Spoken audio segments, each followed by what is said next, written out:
un peu d'énergie sous le Oui, pied. oui, t'as l'énergie solaire.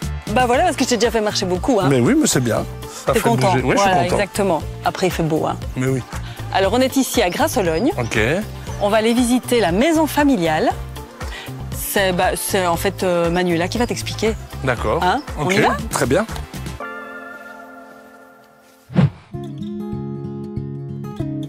Bonjour. Bonjour. Bienvenue. Merci de nous accueillir. Avec plaisir. Alors ça, c'est déjà, Manuela, ça fait déjà partie de l'infrastructure en fait. Oui, donc dès que vous rentrez, vous êtes confronté à la maison d'accueil. Et donc c'est là où on accueille vraiment les personnes qui sont en demande d'hébergement. Puisque ici, on accueille vraiment des hommes seuls qui sont sans solution de logement et dans des situations souvent précaires. Il reste ici combien de temps en général?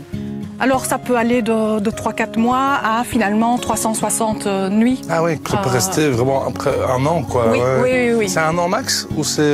Donc c'est 360 nuits maximum. Maximum, ok. À l'issue de quoi, le but c'est d'avoir un logement. Oui. Alors on sait que c'est compliqué. C'est des gens qui viennent d'où en fait, généralement? De partout? Au final de partout. Ok.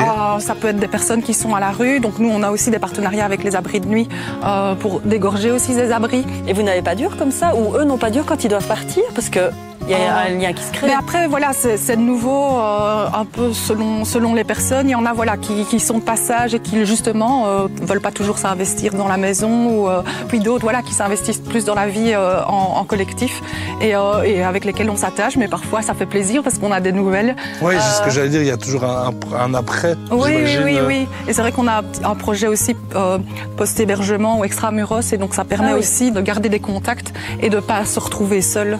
Même en logement quand ils ont trouvé quoi. Dans les activités, il y a une activité que vous voulez plus développer.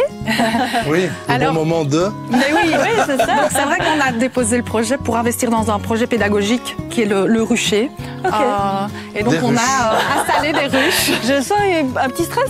Non, alors je n'ai rien contre ces magnifiques abeilles, on en a besoin en plus. Évidemment. C'est juste que quand elles sont en ombre, je suis un petit peu plus... voilà. Mais je peux vous emmener voir Linda qui porte le projet. Avec plaisir, on te suit. Allez. Bonjour Linda. Bonjour Corinne, bonjour Saul. Bonjour. Alors Linda, tu es en fait responsable ici des ruches. Du rucher. Oui, donc ça va faire 3 ans que je m'occupe du rucher, donc avec les résidents de la maison familiale. Donc le but, c'est de récolter du miel, on est d'accord? Oui. Le but premier, c'est vraiment d'apprendre, donc c'est sur l'abeille, de savoir travailler ensemble. Et alors le petit plus, la cerise sur le gâteau, c'est la récolte du miel. Ah bah oui, au petit-déj. Ils ont adhéré, les résidents, ils ont adhéré vraiment au projet. Donc ici, il faut savoir que chaque saison, le groupe change un peu puisque les résidents qui sont ici restent pendant un temps donné. Donc on va dire qu'il y a quand même un turnover. Donc chaque saison, on a des personnes un peu différentes. Mais c'est ça aussi la richesse du projet. C'est quand même vachement motivant de produire quelque chose de ses mains. Il y a un vrai, pas vraiment, mais... Il y a un vrai objectif, quoi. Ouais, ça c'est vraiment chouette, quoi. Travailler ensemble, comme tu disais. Mais oui, mais c'est ça. Dans un milieu quand même qui peut être un petit peu anxiogène, hein? Oui, je confirme. Il y a des règles de prudence. Donc oui, de toute façon, la sécurité est hyper importante. Donc on a la combinaison, on a les gants, on a les bottes. Il faut savoir aussi qu'on ne sait pas toujours si on est allergique à la piqûre de l'abeille ou pas. Donc on a des seringues, des pipènes. Moi, je me sens totalement rassurée, donc... Tu veux m'accompagner? Je vais regarder d'ici, si tu es d'accord. Je suis d'accord. Surtout qu'à mon avis, vous n'avez pas de combi à ma taille. Et ça, c'est mon argument massif. Non, je ne pense pas. Non. Donc, voilà. Et moi, je peux t'accompagner, Linda? Donc, puisqu'on vient de parler de sécurité, je vous invite à revêtir la combinaison.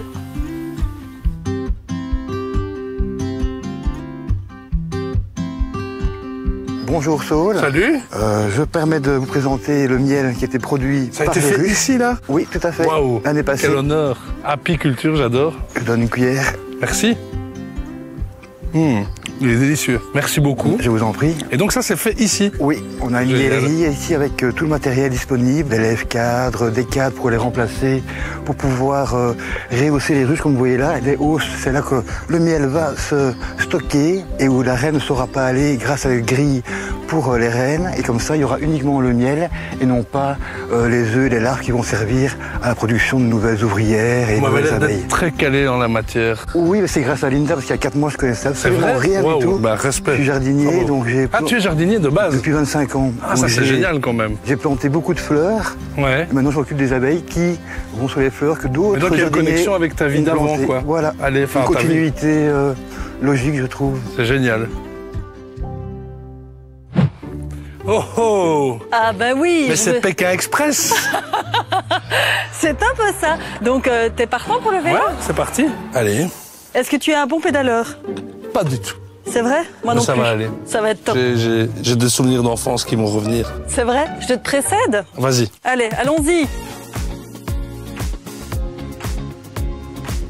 Très très chouette cette association à Grasse-Solonia, la Ouais, maison familiale. Super touchant, vraiment des gens engagés, investis, ça fait plaisir à voir. Et puis ça peut arriver à n'importe qui, je pense, tu vois, de se retrouver dans une situation comme ça compliquée, d'accident de la Complètement. vie, Complètement. et pouvoir être accueilli comme ça par une association.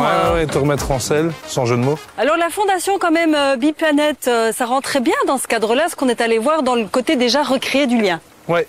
Et puis on peut aussi se rendre compte que dans cette association-là, et pas que celle-là évidemment, je pense qu'un dénominateur commun, c'est que ce sont des gens qui font beaucoup avec peu de moyens. Ouais, c'est vrai que tout ce qu'on a été visité, ils font un maximum de choses avec les moyens du bord, quoi. Donc c'est un peu des survivors, quoi. Mais c'est Exactement. des battants, quoi. C'est ça qui est beau à voir, c'est que c'est des gens qui vont y aller avec ce qu'ils ont, quoi. Et justement, ces gens-là, leur donner de la visibilité, c'est important. Les aider, et les aider aussi financièrement, hein, parce que c'est le bon moment de les aider financièrement. Oui, c'est ça. Et puis le fait de savoir que Biplanète va booster, entre guillemets, le budget qu'ils ont et vont leur permettre d'avoir de la visibilité pour faire du crowdfunding et donc pour pouvoir vraiment ajouter des moyens à ceux qui n'ont pas, je trouve ça génial. Et ton engagement à toi, Saul, par rapport à Biplanète, le fait d'être parrain, tu fais d'ailleurs un très chouette parrain, je tiens quand même à le dire. Ah bien, hein. écoute, je te remercie. Quand on m'a proposé ça, je me suis dit, en fait, ce que j'aime, c'est que je suis papa de 2 gamins de 17 et 14 ans. Et il y a un truc qui est important pour moi dans le rôle de parent, c'est la transmission. Et c'est vrai que même dans mon métier, en tant que chanteur, dans les sujets que j'aborde, il y a quand même souvent l'envie de transmettre un message. Et je trouve que dans la transmission que j'essaye d'apporter à mes enfants, il y a le côté justement solidaire, Ouais. le côté Écologique aussi. écologique, Ouais. être responsable de la nature. Ils sont tous les 2 scouts d'ailleurs. Et donc, ça m'a paru vraiment être évident pour moi d'accepter parce que c'est mettre en lumière des gens qui Et de autour de participer. nous, alors qu'on ne le sait pas spécialement, il y a des projets qui grouillent de partout et c'est plutôt exaltant et plutôt réjouissant de savoir qu'il y a tout ça. Une petite course sur les derniers mètres. Allez! On voit tout de suite qu'on est des habitués du vélo. Hein. Alors c'est là, Saul. On s'arrête D'accord. ici? Ouais. Ouh, le beau spot. Est-ce qu'ici te paraît être C'est un endroit très bien. bucolique? C'est très très bien. Voilà. Bucolon.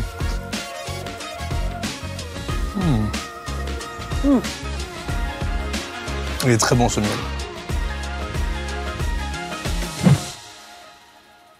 Alors nous voilà arrivés. Donc Oui. on est à Juprel. Ok. Je te laisse deviner de quoi il s'agit. C'est un manège de chevaux. Exactement. Où on fait des légumes. Où on Ah. fait des légumes. Bonjour Cécile. Bonjour. Bonjour Corinne, bonjour Saul. Ça va? En plein travail. bien En plein travail, ouais. Regarde ce que je vois là, Saul. Ouh, mais on va l'aider.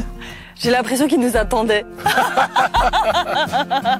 Tu désherbes en fait. Oui, je suis en train de désherber entre les petits pois et les fèves. Vous voulez m'aider? Oui. Ouais. Je t'en Eh ben, prie. Tu peux venir là. Corinne, tu peux aller dans les... Faut faire entre les plants? Oui, entre les fèves.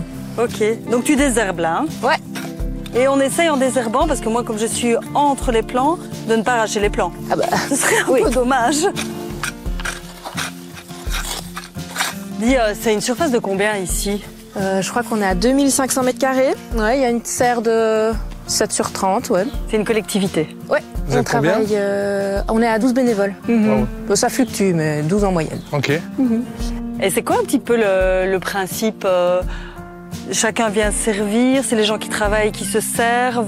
Bah, donc on est 12 à vraiment gérer le maraîchage selon un plan de culture qu'on a établi en hiver. Et puis à partir de juin, les clients viennent récolter eux-mêmes Autocueillette, c'est ça? En autocueillette, leurs légumes. Et on leur fait un petit tableau. Génial. Après, toutes les pommes de terre, les oignons, les échalotes, on les garde à l'intérieur dans les anciens vestiaires du... C'est un ancien terrain de foot ici, ça? C'est ça. T'as tout de suite reconnu, t'as joué au foot? Quoi? Ouais, j'ai beaucoup joué au foot. Ouais. Pas vrai du tout. Non, t'as jamais joué au Basket, foot. basket. Après, on voit bah oui, t'as la taille pour jouer au basket. Mais oui. On voit les spots et on se dit... On pourrait même travailler la nuit. Vous avez déjà fait ça? Non, pas encore. Une autocueillette de nuit, ça peut On être drôle. devrait. Mais ouais. Mais oui, mais j'aime bien les idées Mais comme ouais. ça. Ouais. Alors ici, Cécile, on a bien compris sous les mois que c'était le bon moment de t'aider. D'ailleurs, on peut comprendre quand on voit la superficie. Mais sinon, le bon moment, Baby Planet, l'aide, elle est pour quoi en fait?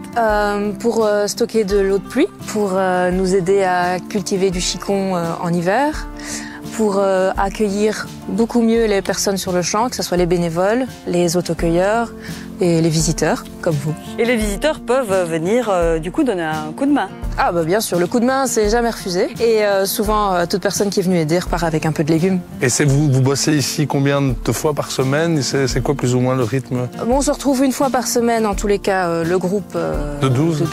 Ouais. Et souvent, on se répartit des passages pendant la semaine pour venir arroser surtout. Ouais. Mais évidemment, pendant que l'arrosage tourne, on peut toujours un petit peu désherber, repiquer. Hier, par exemple, la serre n'était pas entièrement plantée de tomates, mais ce matin, Élise et Sébastien sont venus et C'est fait. c'est fait. C'est génial. Moi, j'aimerais bien que tu nous dises, Saul, parce que Saul aime bien cuisiner. Qu'est-ce que tu ferais avec des petits pois? D'office, moi, je fais un pesto avec de la menthe, des petits pois, avec des pâtes et du parmesan, évidemment. Bonne idée de recette, ça. Validé? Ah ouais, magnifique. Je valide. Moi, je valide en tout cas. Validé au carré.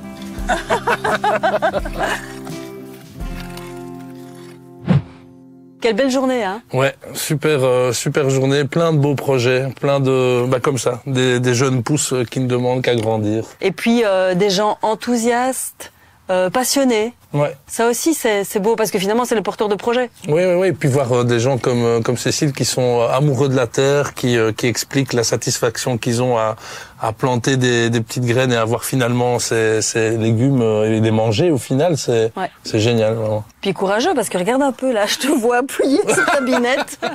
Oui. Nous, on a fait qu'une demi-heure, mais elle bosse avec le collectif. Ouais, on a fait beaucoup de vélo. Ouais. Ouais. Moi, je me disais qu'on devrait peut-être demander conseil à tes parents parce que finalement, t'as été une petite pousse comme ça et puis t'es devenu très grand à 97. Ouais. Un grand saut. Je n'arrive pas à croire que j'ai eu cette taille un jour, mais effectivement, c'est possible aussi. Est-ce que ce serait pas peut-être le moment de dire au revoir? Oh, oui, d'accord. Oh. On a passé un bon moment. On a passé un bon moment, Voilà. du coup. Et on se retrouve peut-être bientôt finalement. Hein. Avec grand Tout plaisir. ça va continuer. Mais oui, Avec vous. Ça ne s'arrête pas. Voilà, parce que c'est le bon moment d'aider aussi. Hein, on est bien d'accord, On est tous bien ces d'accord. porteurs de projets. C'est pour ça qu'on est là. Exactement. Salut. Ciao.